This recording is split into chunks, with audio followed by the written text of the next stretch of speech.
నమస్తే.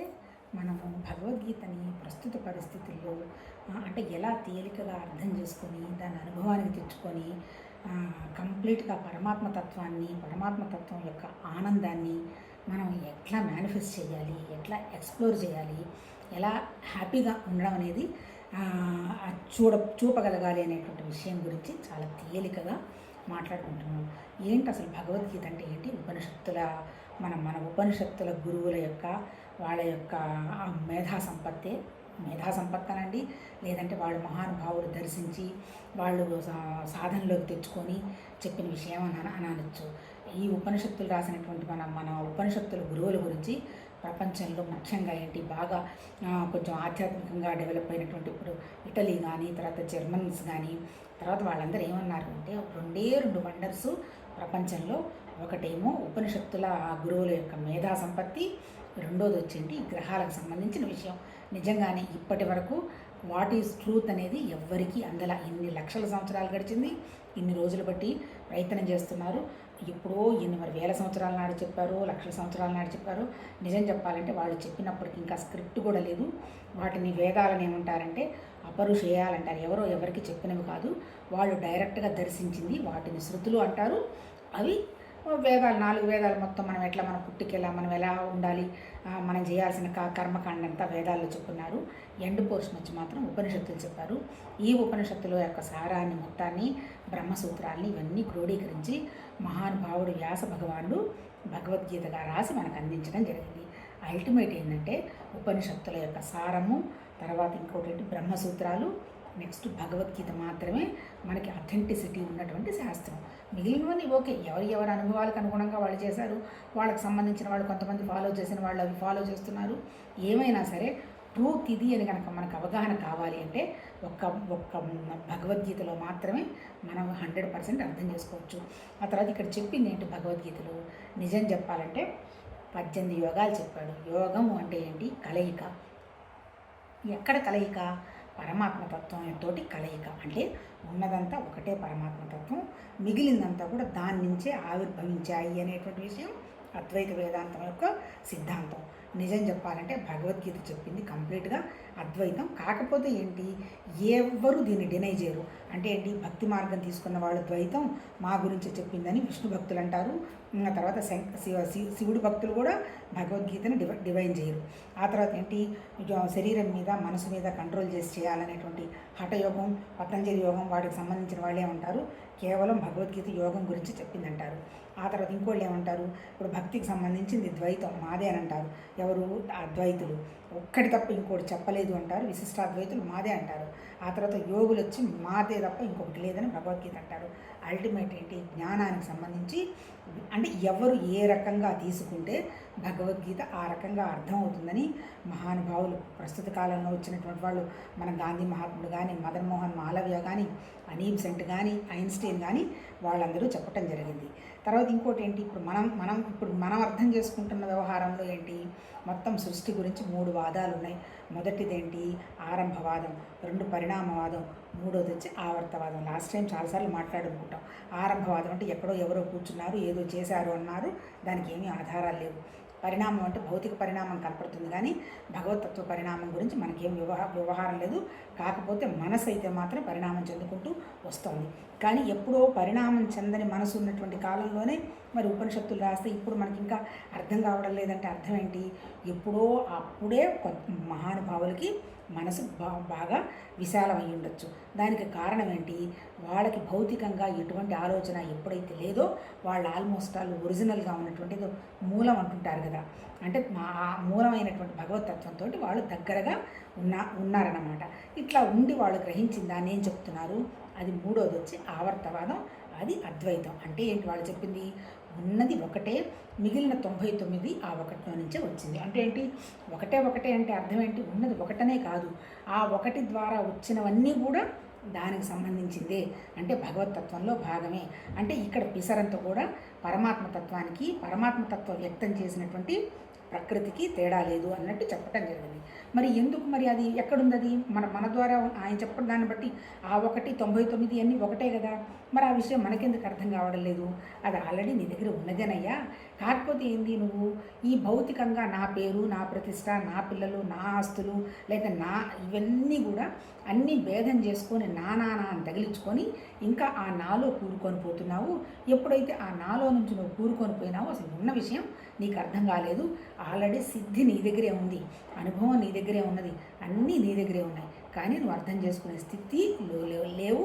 ఎందుకు దాని కారణం ఈ అనేటువంటి ఐడెంటిటీ, తర్వాత నాది అనేటువంటి మమకారం, ఈ రెండు పెట్టుకొని కూర్చున్నావయ్యా అనేటువంటి విషయాన్ని చెప్పి ఈ ఐలో నుంచి ఎట్లా బయటపడి ఉన్నదంతా ఒకటే అనేటువంటి ఆ తత్వంతో నువ్వు ఎలా ఉండాలి, ఎలా హ్యాపీగా ఉండాలి, ఎలా బ్రహ్మానంద స్థితిలో ఉండాలి అనేటువంటి విషయాన్ని అద్వైతం చెప్పింది. అది భగవద్గీత వచ్చే మాత్రం 100% మన అవగాహనలో మనం చెప్పుకుంటున్నది మాత్రం అద్వైతం కిందనే వస్తుంది. తర్వాత ఇంకోటి ఏం చెప్తారు, అసలు దేవుడికి సంబంధించిన ఆలోచన రావడమే కొంత భగవంతుడి ఒక అదృష్టం.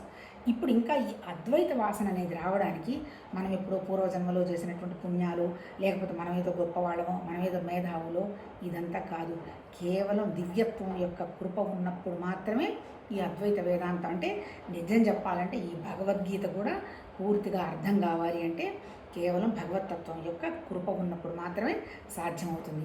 అంటే ఇది ఒకళ్ళు ద్వారా వినడం కానీ, దీని గురించి మనం ఏదైనా మాట్లాడుకుంటున్నాము అంటే కేవలం మనతోటి ఆ దైవత్వ కృప ఉన్నదనేటువంటి విషయాన్ని మాత్రం మనం వదిలిపెట్టాల్సిన అవసరమే లేదు. ఎందుకంటే మన సమస్యలన్నీ ఏంటి, భౌతికమే కదా. అర్జునుడు లాంటివాడు ఎలాంటి వాడు, అర్జునుడికి యుద్ధం చేసేటప్పటికే దాదాపు 80-85 ఏళ్ళు ఉంటాయి. అప్పటికేంటి పండిపోయినాడు అన్నిట్లో, ఎట్లా అన్ని యుద్ధ విద్యలు చేతిలో పట్టుకున్నాడు, ఎవరిని పడితే వాళ్ళని చంపగలిగినటువంటి స్థితిలో ఉన్నాడు. అటువంటి అర్జునుడికి యుద్ధభూమి ఒకటి సిచ్యుయేషన్గా ఏర్పడి వీళ్ళందరూ చనిపోతారు కదా, నా వల్ల చనిపోతారు, మిగిలిన సంగతి అంతా ఏంది అనేటువంటి విషయానికి దుఃఖానికి వస్తాడు. అంటే ఏంటి, ఈ భౌతికంగా కనపడేది ఏది ఉండదు కదా, దీనికి నాకెందుకయ్యా ఇంత స్ట్రగుల్, ఇంకా నేనేం చేయను, కాకపోతే బిచ్చం ఎత్తుకొనైనా బతుకుతాను కానీ నేను యుద్ధం చేయను అని కూర్చుంటాడు. అప్పుడు భగవాన్ అనే ఆయన అర్జునుడు అంటే ఎవరికి, మనకి బోధించాడు. ఏం బోధించాడు, నువ్వేదో నేనే చేస్తున్నాను, నువ్వేదో భ్రమపడుతున్నావా, ఇక్కడ నువ్వు చేస్తున్నది లేదు, ఉన్నదంతా ఆ ఒకటేను, అన్నీ ఆ ఒకటిలో నుంచే వ్యక్తం అవుతున్నాయి. ఆల్రెడీ ఏమేం జరిగిపోవాలో అంతా కూడా డిసైడ్ అయిపోయింది. కాకపోతే ఏం జరగాలి అనే దానికి నువ్వు మధ్య ఒక రూపంగా నిలబడుతున్నావు తప్ప ఇంకొకటి ఏమీ లేదు. మరి నాకెట్లా ఎందుకు తెలియడం లేదు అంటాడు. తెలియడానికి కావాల్సింది సడన్గా నీకు తెలియదు, నువ్వు నీ దగ్గర ఉన్నటువంటివన్నీ నీ పరికరాలను వాడుకుని ఆ జ్ఞానం ఏందో గ్రహించు. ఫస్ట్ పరికరం ఏంది నీ దగ్గర ఉన్నది, శరీరం ఉంది, దేహం ఉంది. ఆ దేహంలో ఏముంది, దేహం లేదు, ప్రాణం, మనస్సులో నీ దేహం ఉంది. ఈ ప్రాణం మనస్సు ఎక్కడున్నాయి, అవి ఒకటిలో నుంచి ఉన్నాయి అంటున్నాం కదా, ఆ ఒకటే భగవతత్వమే కదా. కాకపోతే నువ్వేమనుకుంటున్నావు, నేను ఆ భగవతత్వం అనుకోవటం లేదు, నేను శరీరం అనుకుంటున్నావు. తర్వాత కాసేపు ఏమో నాకు వస్తున్న ఆలోచనలు అనుకుంటావు, కాసేపు నా దగ్గర ప్రాణం ఉంది అని కాసేపు అనుకుంటున్నావు. అసలు విషయం ఏంటి, ఇవన్నీ కూడా వచ్చినటువంటి విషయాన్ని నువ్వు మర్చిపోయినావు.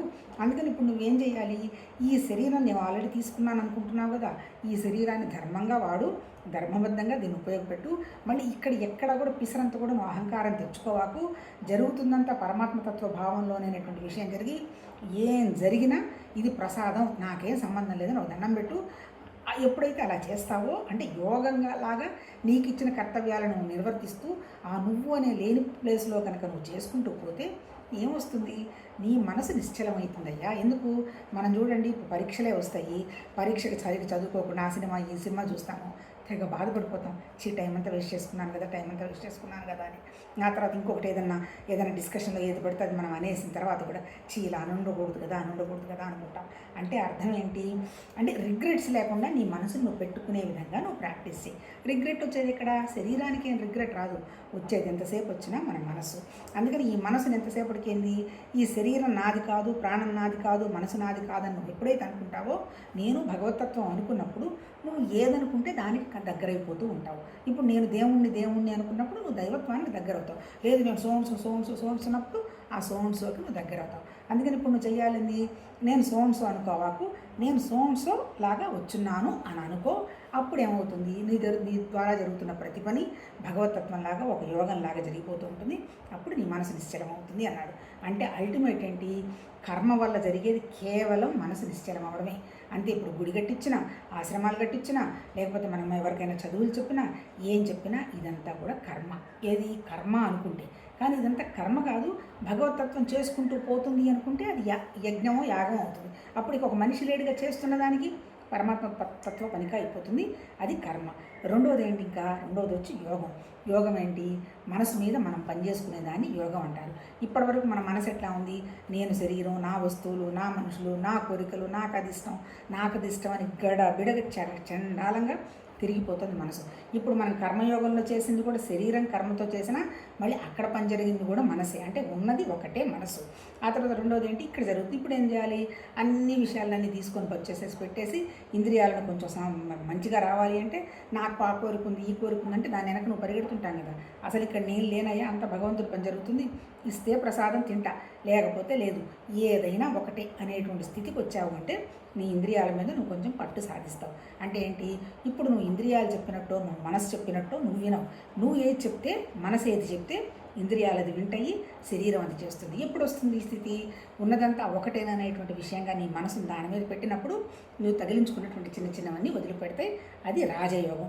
దాన్నే చివరికి ఏంటి ధ్యానం అన్నారు. ధ్యానం అంటే ఏంటి, ఉన్నదంతా ఒకటే భగవతత్వం, అది నా దగ్గర ఉంది అనేటువంటి ఆలోచన మీద కూర్చొని మిగిలినవన్నీ వస్తూ పోతూ ఉంటాయని దాని మీద మనసు పెట్టకపోతే, ఎప్పుడే నాతోనే భగవతత్వం ఉందనేటువంటి ఆలోచన నువ్వు పెట్టావో నువ్వు భగవతత్వం ఆలోచన నీ ఆలోచన ఒకటవటం జరుగుతూ రిమైనింగ్ అన్నిటికీ వాల్యూ తగ్గిపోతూ ఉంటుంది. ఇది యోగం. ఇక మూడేంది, ఇప్పుడు నీ మనసు నిశ్చలమైంది, ఆ తర్వాత మనసు వచ్చి ఒక విషయం మీదకి రాబోయే స్థితికి వచ్చింది. అప్పుడు వచ్చేది భక్తి. ఏంటి భక్తి, అనన్య భక్తి.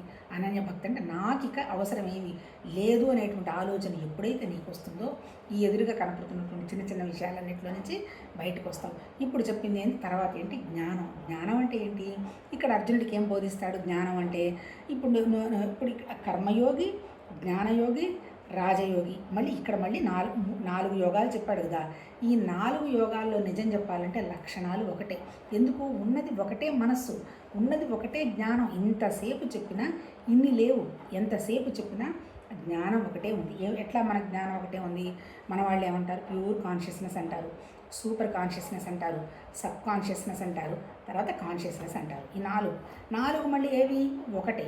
అంటే కాన్షియస్ అంటే ఏంటి అసలు, కాన్షియస్ అంటే ఎరుక, స్ఫురణ, జ్ఞానం, చైతన్యం, అన్ని పదాల యొక్క అర్థం ఏంటి, తెలుసుకునేది, గ్రహించేది, అర్థం చేసుకునేది, అంతే. అంతకంటే ఇంకేం లేదు.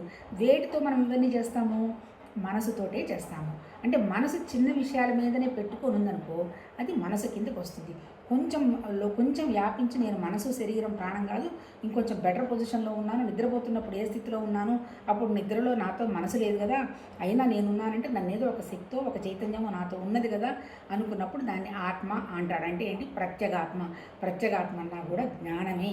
అంటే ఏంటంటే కొంచెం వ్యాపించిన జ్ఞానం. ఇంకా ఏంటి, ఉన్నదంతా ఒకటేను, ఆ భగవతత్వం తప్ప ఇంకొకటి ఏమీ లేదు, ఇదంతా ఒక డ్రామాలాగా నడుస్తుంది, ఉంటుంది, పోతుంది, అంతా అక్కడే ఉన్నది అనేటువంటి ఆలోచనగా కనుక నువ్వు ఎక్స్పాండ్ అయినావంటే దాన్ని బ్రహ్మజ్ఞానం అంటాడు. బ్రహ్మజ్ఞానం అంటే ఏం లేదు, బ్రాహ్మణ్ అని అర్థం. అంటే ఏంటి, వ్యాపించింది అని అర్థం. బ్రహ్మానందం అంటే వ్యాపించినటువంటి ఆనందం. ఇప్పుడు మనకున్నటువంటి మన దగ్గర ఉన్నది ఏంటి, సంతోషం అంటారు, ఆనందం అన్నారు, సంతోషం అంటారు. అంటే ఏంటి, మనసు పెట్టి చేసేది సంతోషం. ఇప్పుడు నాకు ఒక చోటకి వెళ్ళాలనుకున్నాను, వెళ్ళొచ్చాను, బంధువుల్ని వాళ్ళందరినీ కలిశాను, వాళ్ళు పెట్టినవేవో హ్యాపీగా తిన్నాను, అక్కడ నీకు వచ్చింది ఏంటి, జస్ట్ సంతోషం వచ్చింది. కానీ ఆ సంతోషం అనేది పర్మనెంట్ కాదు. అంటే నాకు సంతోషం లేదు, నాకు అక్కడికి పోతే సంతోషం వస్తుందని కనుక నేను ఇప్పుడు మాట్లాడుతున్నప్పుడు అనుకున్నానంటే నాకు ఎప్పటికీ సంతోషం చేకూర్చనే లేదు. ఎందుకు, సంతోషం అనేది పోస్ట్ పోన్ చేసేది కాదు. ఎందుకు, నీ అక్కడికి పోయి నీ మనసు నీతో ఉంటుంది కదా, అక్కడికి పోతే వస్తుంది, ఇక్కడికి పోతే వస్తుంది అనుకుంటామంటే జస్ట్ నీ మనసు చెప్పినట్టు నువ్వు వింటున్నావు అని అర్థం. అట్లాగే ఆనందం అంటే ఏంటి, బ్రహ్మానందం అంటే ఏంటి, ఆ పరమాత్మ తత్వం ఎలాంటిది, నిరాకారం, నిశ్చలం, నిరంజనం, అఖండం. అంటే ఏంటి, ఈ చలనం లేదు, మనసు ఏమీ లేదు దానికి, కాకపోతే ఒక శక్తి ఉంది. అంటే ఒక ఆలోచన శక్తి, ఒక జ్ఞాన శక్తి ఉంది. ఆ జ్ఞానం అనేటువంటి ఆలోచనలో నుంచి ఆ చైతన్యమే, ఆ ప్యూర్ కాన్షియస్నెస్ వచ్చేటువంటి ఆలోచనే సృష్టిగా వ్యక్తమైంది అంతే. కాకపోతే ఏంటి, ఇది వ్యక్తమైందని మళ్ళీ ఎవరికి తెలుస్తుంది, ఆ సృష్టితో తయారైనటువంటి మాయకి తెలుస్తుంది. అంటే అర్థం ఏంటి, ఈ సృష్టిని కనుక్కోవడానికి ఆయన పట్టుకున్న ఆయుధమేది, మాయ. మాయ అంటే ఏంటి, మళ్ళీ ప్రకృతి. అంటే ఏంటి, అది ఉన్నది అనేటువంటి విషయం ఎవరికి తెలుస్తుంది, మళ్ళీ ప్రకృతికే తెలుస్తుంది. ఒకవేళ ప్రకృతి లేదు, అది ఉన్నదనే విషయం తెలిసే క్వశ్చనే లేదు. అసలు ఆ పరమాత్మతత్వ స్థితే లేదు, అసలు ప్రకృతి అనేదే లేదు. అంటే ఉన్నది ఒకటే, ఆ ఒకటి నుంచి అంతా వ్యక్తమైంది.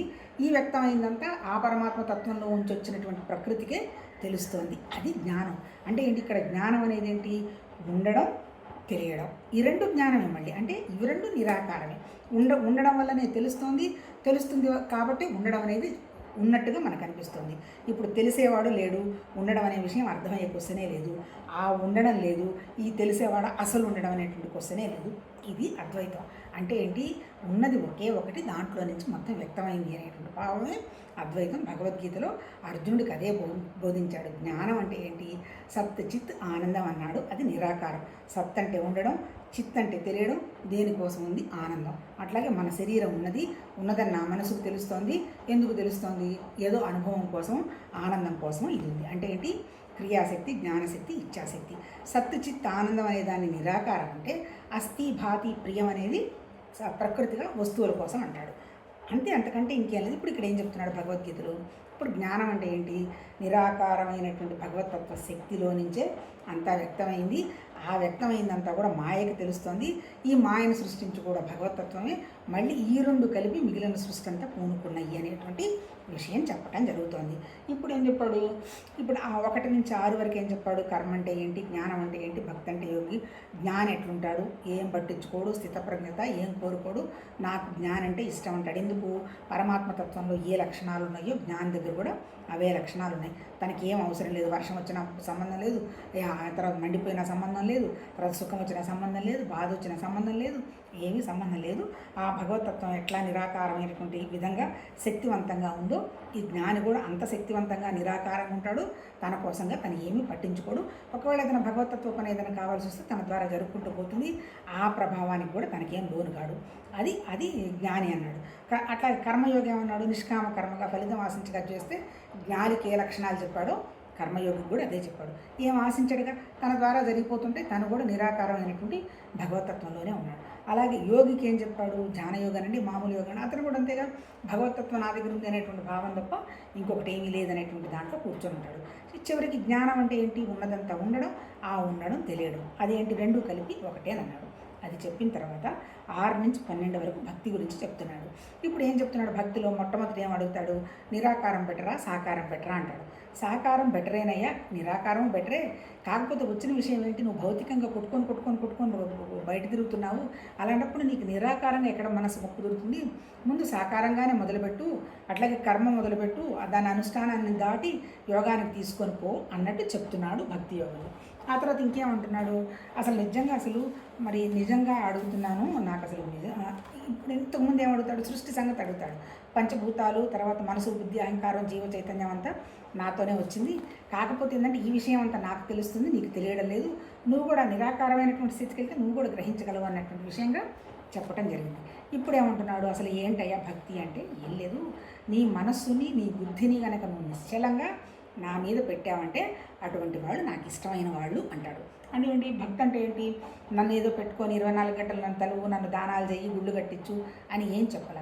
ఈ భగవద్గీతలో ఈ 12వ చాప్టర్లో భక్తి యోగం చెప్పే దాంట్లో మనల్ని మనం మార్చుకొని భౌతికంగా మనం దేని మీద పట్టించుకోకుండా భగవతత్వ భావనలో ఉండి పరమాత్మతత్వంలో మనకిచ్చినటువంటి పనులు పరమాత్మతత్వంగా జరిగిపోతున్నాయి అనుకుంటూ ఏమీ ఆశించకుండా, ఎక్కడా ద్వేషం లేకుండా, దేని మీద వ్యామోహం లేకుండా, ఆ తర్వాత ఏంటి, ఎక్కడ రియాక్షన్స్ లేకుండా, ఆ తర్వాత ఇంద్రియాలు మనసుని కంట్రోల్ లేకుండా కంట్రోల్ పెట్టుకుంటూ ఎవరైతే ఉంటారో వాళ్ళు నాకు ఇష్టం అని చెప్పారు. చెప్పింది ఏంటి? అల్టిమేట్గా మనం ఎలా ఉంటే ఆ పరమాత్మతత్వానికి ఎలా ఇష్టమో చెప్పాడు. అంటే ఇక్కడ చెప్పింది ఏంటి? చైతన్యం అంటే ఏంటి? ప్యూర్ కాన్షియస్నెస్ అన్నాము. ప్యూర్ కాన్షియస్నెస్ అంటే ఏంటి? నిరాకారమైనటువంటి పరమాత్మతత్వం విపరీతమైన శక్తివంతమైంది, అంతే కదా. ఆ శక్తివంతమైన దానికి ఎలాంటి లక్షణాలు ఉన్నాయి? అది లిమిటెడ్ కాదు. అంటే నాకు ఇంకోటి ఏదన్నా వస్తే నేను హ్యాపీగా ఉంటాను అనేటువంటిది కాదు. తర్వాత ఏంది? ఈ ఆకారంలో అయితే నేను బాగుంటాను, ఆ ఆకారంలో అయితే బాగుంటాను అనేది కాదు. అంటే నిరాకారం. ఆ తర్వాత ఇంకోటి ఏంటి? గుణాలు ఏమైనా ఉన్నాయా? భగవతత్వం అనేది అద్భుతమైంది. ఆయన ఎప్పుడు సత్వగుణంలోనే ఉంటాడు. రజోగుణం, తమోగుణం పరమాత్మతత్వంకి లేదు అని చెప్పగలిగేదా? మనం చెప్పే ధైర్యం అనుకుందా? లేదు. అంటే దానికి ఏమి గుణాలు లేవు. నిరాకారం. ఎట్లా ఉంటుంది ఆ పరమాత్మతత్వం? గడబిడగా కూర్చొని ఉలులు తాళ్ళు పెట్టుకొని మాడు మీద కొడుతూ ఏమైనా సృష్టి చేస్తున్నట్టున్నాడా? ఏమీ లేదు. నిశ్శబ్దం, నిశ్చలం. అంటే ఏంటి? అలా నిశ్శబ్దం. అదేమనుకోని ఆకాశం అంతా 4-5 భాగాలుగా ఏమైనా విడగొట్టిపోబడిందా? ఏమీ లేదు. అఖండం అంటే ఒకేలాగా ఉంది. అట్లా అఖండమైన, నిశ్చలమైన, నిరాకారమైన, ఐశ్వర్యమైన, బలవంతమైనటువంటి పరమాత్మతత్వం అనే దాంట్లో నుంచి మిగిలినవన్నీ వ్యక్తమైనవి అన్నాడు. ఇక్కడ ఏమైనా ఉపయోగించాడు నిజంగా చెప్పాలంటే భగవద్గీతలో ఎక్కడ రాముడని కానీ కృష్ణుడని కానీ వినాయకుడని కానీ ఎటువంటి పేర్లు పెట్టాల. ఆయన వాళ్ళు పెట్టిన పేరేంటి? భగవాన్ అన్నాడు. భగవాన్ అంటే అర్థం ఏంటి? ఇప్పుడు మనం మాట్లాడుకుంటున్నటువంటి 6 లక్షణాలు ఉన్నవాడు, ఐశ్వర్యవంతుడు, లిమిటేషన్ లేనివాడు, సంతృప్తుడు, సర్వత్రా వ్యాపించున్నవాడు, పరమశక్తివంతుడు, బలవంతుడు, ఐశ్వర్యవంతుడు. ఈ తత్వాలన్నీ ఉన్నది భగవతత్వానికి. మరి ఇప్పుడు మనకు ఆయన ఏం చెప్తున్నాడు? ఈ లక్షణాలన్నీ మీరు కూడా ఏర్పాటు చేసుకోండి. మీరంటే ఎవరు? జీవత్వం కూడా. ఎప్పుడైతే మనకు ఆ లక్షణాలన్నీ ఉన్నాయో మనం కూడా భగవతత్వమే. ఇప్పుడు మనం నార్మల్గా అసలు దేవుణ్ణి ఎందుకు పూజ చేస్తాము? కోరికల కోసం భయం పోగొట్టుకోవడం. అప్పుడు నేను వండర్ఫుల్గా ఉన్నాను, ఇంకా నమ్మో నేను ఎప్పటికి ఇలానే ఉండాలి, హ్యాపీగా ఉండాలి, నాయన దేవుడా నన్ను రక్షించు. ఆ తర్వాత ఇంకోటి ఎందుకో నాకు ఈ కోరిక ఉంది, నమస్కారం పెడతాను, నీకు ఏదైనా కావాలంటే ఇస్తాను, ఆ కోరిక నాకు తీసుకొచ్చి పడే. అంటే ఏంటి? జీవుడు అంటే ఎవరు? వీడు లిమిటేషన్స్లో ఉన్నవాడు. అంటే ఏంటి? బలహీనత. ఏం జరుగుతుందో తెలియదు, ఏదో కావాలని కోరిక, ఏం కావాలో తెలియదు, విషయం సరిగా అర్థం కాదు, కొట్లాటలు, ఘర్షణలు, మానసిక నిశ్చలత లేదు, బుద్ధికి వివేకం లేదు, శరీరానికి ఎలా వాడుకోవాలో తెలియదు. ఇది ఈ బుద్ధిజీవుడి లక్షణం. కానీ మన అదృష్టానికి ఏముంది? బుద్ధికి, ఈ శరీరానికి ఒక బుద్ధి ఉంది. ఇప్పుడు చెప్పింది ఏంటి? చైతన్యం, జ్ఞానం అంటే ఏంటి? ఈ బుద్ధిని వికాసం చెందించుకోవటమే భగవద్గీత చెప్పాడు. ఎక్కడ దేవుడుందని చెప్పదాం. ఎందుకు చెప్పాడు వికాసం అంటే? పరమాత్మతత్వానికి ఎట్లా అయితే వికాసం అయ్యింది, చిట్టి చిట్టి ఆలోచనతోటి సృష్టి అంతా వ్యక్తమైందో అంత వికాసమైనటువంటి చైతన్యం కూడా నువ్వే. నీ దగ్గర కూడా ఆ చైతన్యం ఉన్నది.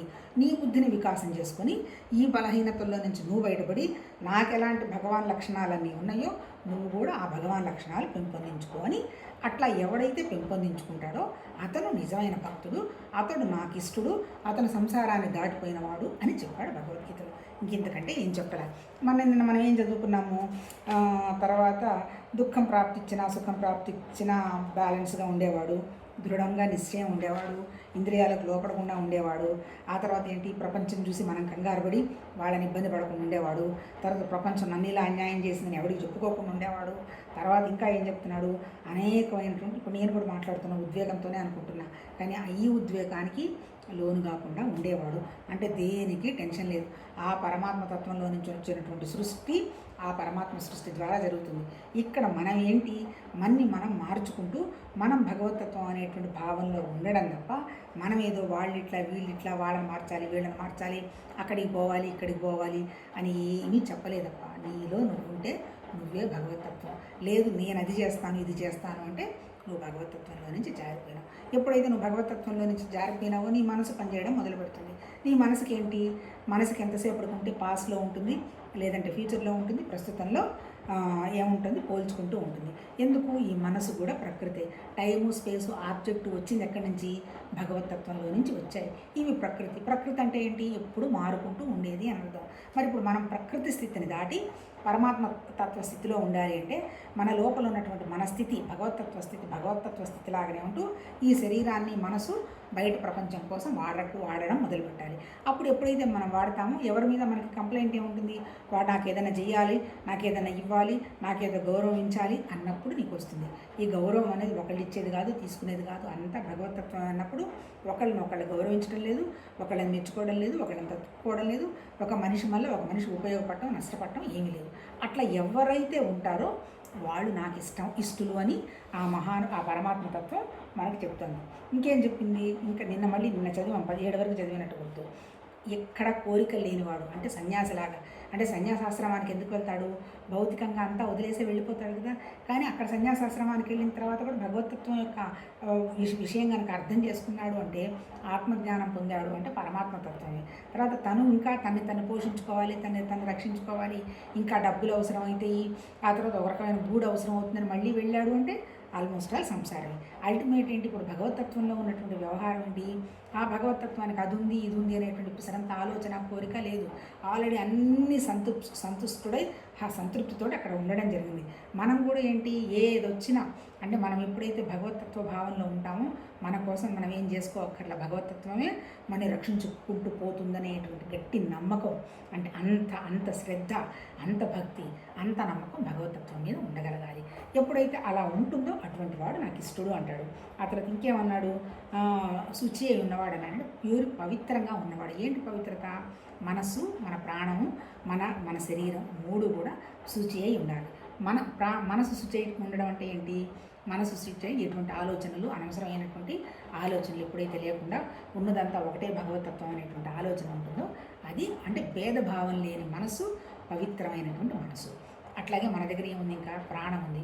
ప్రాణం వచ్చినప్పుడు ఎలా ఉంది? ఈ ప్రాణానికి ఏం కోరికలు ఏం లేవు కదా. ఆ పరమాత్మ తత్వంలో నుంచి ఫస్ట్ వ్యక్తమైంది ప్రాణం. మన వాళ్ళు అంటుంటారు హృదయం హృదయం అంటారు. హృదయం అంటే భౌతికంగా కనపడుతున్న హృదయం కాదు, ప్రాణం. ప్రాణం అంటే ఏంటి? దానికి ఒక నామం పెట్టాలి కాబట్టి ఆ హృదయం అనేది సెంటర్లో ఉండి పంపింగ్ బ్లడ్ గిడ్ పైకి కిందకి తీసుకెళ్తుంది కాబట్టి దాని హృదయ స్థానాన్ని మధ్యస్థానంలో ప్రాణం ఉంది కాబట్టి హృదయం హృదయం అంటారు. హృదయం అంటే ఏం లేదు, ప్రాణం. పరమాత్మతత్వం నుంచి ఫస్ట్ వ్యక్తమైంది ప్రాణమే.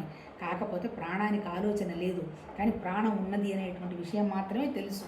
ఇప్పుడు మనం బ్రీతింగ్ తీసుకుంటున్నాం, వదులుతున్నాం. అంతేకాని ఎలా బ్రీతింగ్ తీసుకున్నామని చెప్పగలిగే శక్తి ప్రాణానికి లేదు. అది ఉన్నది మనసుకే. మనసు మాత్రం అంటే బుద్ధి మాత్రమే ప్రాణం ఉందనేటువంటి విషయాన్ని గ్రహించింది. కాకపోతే ప్రాణం ఉండాలంటే ప్రాణం కొన్ని కావాలి కదా. ఏం కావాలి? ప్రాణం మన శరీరంలో మన ప్రాణం ఉండడానికి ఏం కావాలి? ఆహారం కావాలి, నీళ్లు కావాలి. ఎలాంటి ఆహారం తీసుకోవాలి, ఏం తీసుకోవాలి అనేది మళ్ళీ డిసైడ్ చేసేది మనసే. అంటే ప్రాణం మాత్రం ఫస్ట్ పరమాత్మతత్వంలో వ్యక్తమైంది ప్రాణం. అందుకని చాలామంది ఏమంటారంటే అంత ప్రాణానికి ఆలోచన ఉంది, ప్రాణమే అనుభూతి అంటుంటారు. అనుభూతులన్నీ ఉన్నది మనసుకే, ఆలోచనలకే. ప్రాణం అంటే ఉండడం అనేటువంటి విషయమే, ఉన్నది అనేటువంటి విషయమే మనకి భగవద్గీతలో ఇక్కడ చెప్పడం జరుగుతుంది. ఆ తర్వాత ఏంటి? ఇంకెవరంటే ఇష్టం అంటున్నాడు? శుచి అయిన వాడంటే ఏంటంటే మన ప్రాణాన్ని శుచిగా ఉంచుకోవాలంటే తీసుకోవాల్సిన ఆహారం భగవతత్వం కోసం తీసుకుంటున్నాం అనేటువంటి భావంతో తీసుకుంటూ, మనసుని పరమాత్మతత్వం ఆలోచన మీద నిలుపుతూ, శరీరం పనిచేస్తున్నా కానీ పరమాత్మతత్వం పనిచేస్తుంది అనేటువంటి ఈ మూడు విషయాలని ఎలయం చేయగలిగినప్పుడు భగవతత్వ పని జరుగుతుంటూ ఉంటుంది. అంటే ఏంటి? మనసు, మాట, చేత మూడు ఒకేలాగా ఉండాలన్నమాట. అంటే అలా ఉండడాన్ని శుచి అంటారు. శుచి అంటే ఏంటి? స్నానం చేసి మడిబట్ట కట్టుకొని నన్ను ఎవరు దాకద్దు అని పసుపు నీళ్ళు కొట్టుకునేది కాదబ్బా. మనసుకు శుచి అంటే ఉన్నదంతా ఒకటే అనేటువంటి విషయాన్ని 100% నమ్మే స్థితి అనమాట. అది అయిపోయింది కదా, అది శుచి. ఆ తర్వాత ఏంటి? దక్షుడు అంటే ఇష్టం అంటాడు. దక్షుడు అంటే ఎవరికైతే కెపాసిటీ ఉంటుందో వాడు నాకు ఇష్టం అంటాడు. ఎందుకు ఇష్టం? భగవతత్వం కూడా దక్షుడేగా. ఇంత పెద్ద ప్రపంచాన్ని ఒక ఆలోచనతోటి సృష్టించి ఒక నియతి ప్రకారం నడుస్తుందంటే మళ్ళీ ఆ మనిషి అక్కడ లేడు, నడిపిస్తున్నదంతా ఒక శక్తి. అంటే ఒక మాయాశక్తిని పట్టుకొని, అంటే ఒక ప్రాణశక్తిని పట్టుకొని అదంతా నడిపిస్తూ ఉన్నది అంటే మరి ఆయనంతా దక్షుడు. అలాంటి దక్ష గుణమే మనకి కావాలంటాడు. దక్షుడు అంటే టాలెంటెడ్ అనమాట. ఆ తర్వాత ఇంకేంటి? బయాస్డ్గా ఉండేవాడు కావాలంటాడు. బయాస్డ్ అంటే పక్షపాత రహితుడు. ఎవడు బయాస్డ్గా ఉండకుండా ఉంటాడు? నాకు స్వార్థం ఉందనుకో, పక్షపాతం లేకుండా ఉండేరా క్వశ్చనే లేదు. నాది అన్నప్పుడు నాది ఇప్పుడు నాకు గొప్పే. ఇక్కడ నాది లేదు, నీది లేదు, ఎవరిది లేదు, ఉన్నదంతా ఒకటే అయినప్పుడు ఏది సత్యం ఏది అసత్యం అనేటువంటి విషయాన్ని మనం గ్రహిస్తాము. బుద్ధి వికాసం ఆల్రెడీ చెంది ఉండి ఈ బుద్ధి అంతా భగవతత్వం అనేటువంటి భావంలో ఎప్పుడైతే ఉండగలిగిందో అప్పుడు పక్షపాతం లేదు, బయాసం లేదు. అటువంటి వాడు నాకు ఇష్టం. తర్వాత ఎట్టి దుఃఖం వచ్చినా చెలించినవాడు. ఎందుకు? భగవతత్వంలో ఉండేవాడికి అసలు దుఃఖం లేదు. ఏమి ఇచ్చినా ప్రసాద బుద్ధి భగవతత్వంలో నుంచి వచ్చింది. ఇక్కడ నాకేదైనా కావాలనుకున్నప్పుడు కదా నాకు దుఃఖం ఉండేది. ఇక్కడ నాది అనేటువంటిది ఏమీ లేదు, ఉన్నదంతా ఆయనది. ఆయన ఏం చేసుకుంటాడో, ఏం జరుపుకుంటున్నాడో, ఏం చేయిస్తున్నాడో ఆయన ఇష్టం. అందుకని ఇక్కడ దుఃఖం అనేది లేదు. దుఃఖపడేవాడు భక్తుడు కాదు అని అర్థం అనమాట. ఆయన చెప్పే దాంట్లో ఎప్పుడు దుఃఖపడకుండా ఉంటాడు? ఒకే ఒకటి, నువ్వు తప్ప నాకు ఇంకేమి లేదు, అన్నిటికి నువ్వే ఉన్నావు అనేటువంటి భావాన్ని గట్టిగా నమ్మినవాడు సుఖానికైనా దుఃఖానికైనా లొంగడనమాట. ఆ తర్వాత ఏ విషయానికైనా కర్తృత్వాభిమానం లేకుండా ఉండాలంటే నేను చేస్తున్నాను అనేటువంటి భావం ఎవరికైతే లేకుండా ఉంటుందో వాళ్ళు నాకు ఇష్టం అంటాడు. ఇంకొక స్టాంజా చదువుదాం.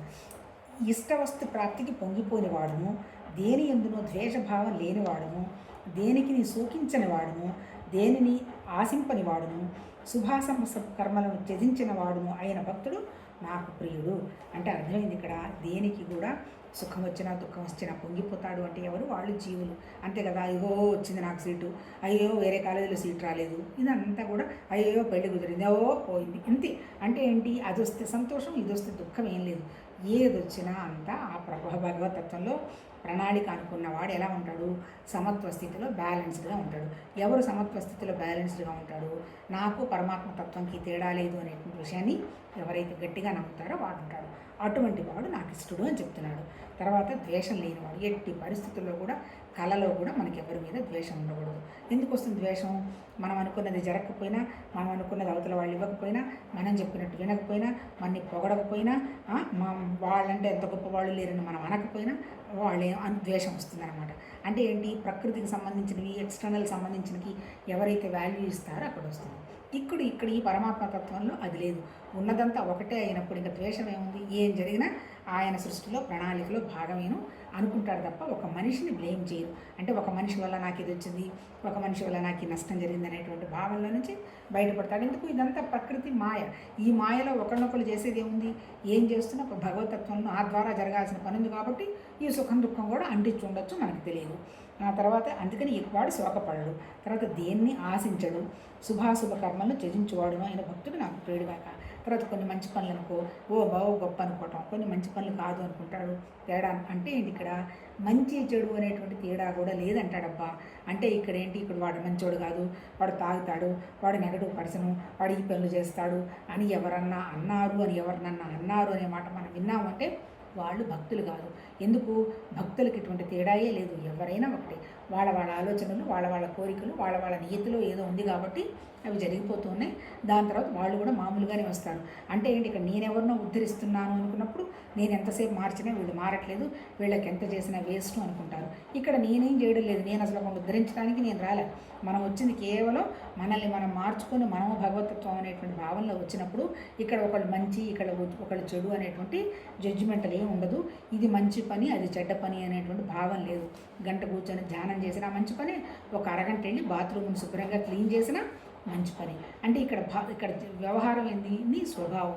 ఇప్పుడు మనమేమనుకుంటాం? ఇది పిచ్చి పని, ఇది మంచి పని అనుకుంటాం. ఇక్కడ పరమాత్మ తత్వంలో మంచి పని చెడ్డ పని లేదు.